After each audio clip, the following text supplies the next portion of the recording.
Janagama collector కార్యాలయం ముందు సమగ్ర శిక్ష ఉద్యోగుల నిరవధిక సమ్మె 19 రోజులకు చేరుకుంది. సీఎం రేవంత్ ఇచ్చిన మాటను నిలబెట్టుకోవాలని ఉద్యోగులు డిమాండ్ చేశారు. గత ప్రభుత్వంలో సమ్మె నిర్వహిస్తుండగా తమకు సంఘీభావం తెలిపేందుకు సీఎం రేవంత్ పీసీసీ అధ్యక్షుడి హోదాలో వచ్చి వారితో పాటు గలం విప్పారన్నారు.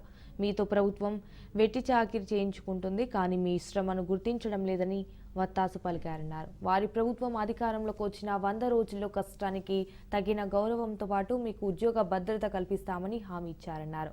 కానీ అధికారంలోకి వచ్చి ఏడాది గడుస్తున్నా పట్టించుకునే నాథులే లేడని ఫైర్ అయ్యారు.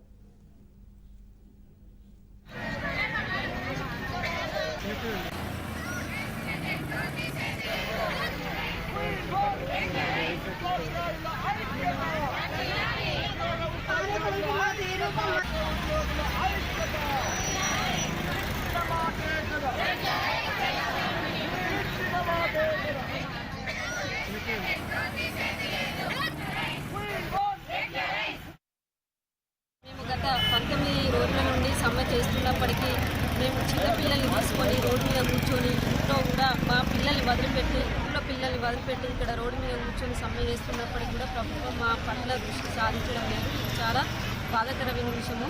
19 రోజులుగా మేము సమ్మె చేస్తున్నాము. సీఎం గారు మేము అంటే గెలిచిన 100 రోజుల తర్వాత వెంటనే మిమ్మల్ని రెగ్యులర్ చేస్తాము, మీకు అన్యాయం చేయము అని మాకు మాట ఇవ్వడం జరిగింది. ఇప్పటికీ సంవత్సరం పూర్తయినప్పటికీ కూడా మాకు ఎలాంటి న్యాయం చేయలేకపోవడం చాలా బాధాకరము. ఇంట్లో కూడా మా కుటుంబాలను వదిలిపెట్టి మేము రోడ్డు మీద కూర్చొని 19 రోజులు అవుతుంది. ఇప్పటికీ తప్పకుండా ఇప్పుడు స్కూల్లో ఉన్న పిల్లలు, ఎస్ఎస్సీ పిల్లలు, ఇంటర్మీడియట్ పిల్లలు ఉన్నారు.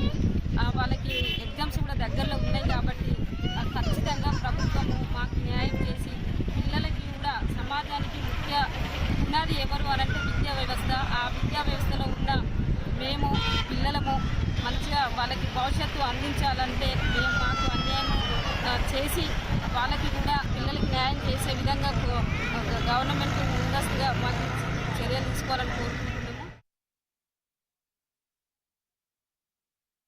సమగ్ర శిక్ష ఉద్యోగులందరము పిల్లల్ని వదిలేసి ఇక్కడ సమ్మె బాట పట్టాము. ఈరోజు 19 రోజుకు చేరుకున్నది. కారణం రేవంత్ రెడ్డి గారు మాకు వరంగల్లో పీసీసీ హోదాలో ఉన్నప్పుడు వరంగల్లో మేము సమ్మె చేస్తున్నప్పుడు వచ్చి, అయ్యో మీరు ఇన్ని సంవత్సరాల నుంచి వెట్టి చాకిరీ చేస్తున్నారు, మీకు ఎలాంటి న్యాయం జరగలేదు, ఈ ప్రభుత్వాలు మిమ్మల్ని పట్టించుకోలేదు, మీ శ్రమ దోపిడీ జరుగుతుంది, చేస్తాము అని చెప్పేసి ఇప్పటి ముఖ్యమంత్రి అయినటువంటి రేవంత్ రెడ్డి గారు మాకు ఆ రోజు హామీ ఇచ్చారు.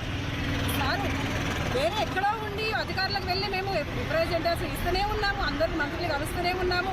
వాళ్ళు వచ్చి మమ్మల్ని ప్రత్యక్షంగా ఎవరు చూడలేదు. కాబట్టి రేవంత్ రెడ్డి గారు సార్ అప్పుడు ప్రతిపక్ష హోదాలో ఉండి మమ్మల్ని కలిసి మా బాధ విన్నారు. కాబట్టి సార్కి అర్థమవుతుంది అనే ఉద్దేశంతో ఇలాగైనా మా సార్ని గెలిపించుకుంటే, కాంగ్రెస్ ప్రభుత్వం ఈసారి తప్పించుకుంటే మాకు న్యాయం జరుగుతుంది అని చెప్పేసి మేము కాంగ్రెస్ ప్రభుత్వాన్ని గెలిపించుకోవడం జరిగింది. గెలిపించుకున్నప్పటి నుంచి వస్తుంది, మా జీవితాలకు మంచి రోజులు వస్తాయి. రేవంత్ రెడ్డి సార్ మాకు మాట ఇచ్చారు, మీ బతుకులు మేము బాగు చేస్తాము, మీ ఎట్టి చాకిరికి సరైన న్యాయం చేస్తాము అని చెప్పేసి మీకు ఉద్యోగ భద్రత కల్పిస్తాము అని చెప్పారు. కాబట్టి ఆ నమ్మకంతో ఎదురు చూస్తున్నాము. కానీ సార్ బహుశా మర్చిపోయినట్టున్నారు. సంవత్సరం అయిపోయింది, విజయోత్సవాలు జరుపుకుంటున్నారు, కానీ మాకు మాత్రం ఎలాంటి న్యాయం జరగలేదు. మమ్మల్ని మర్చిపోయి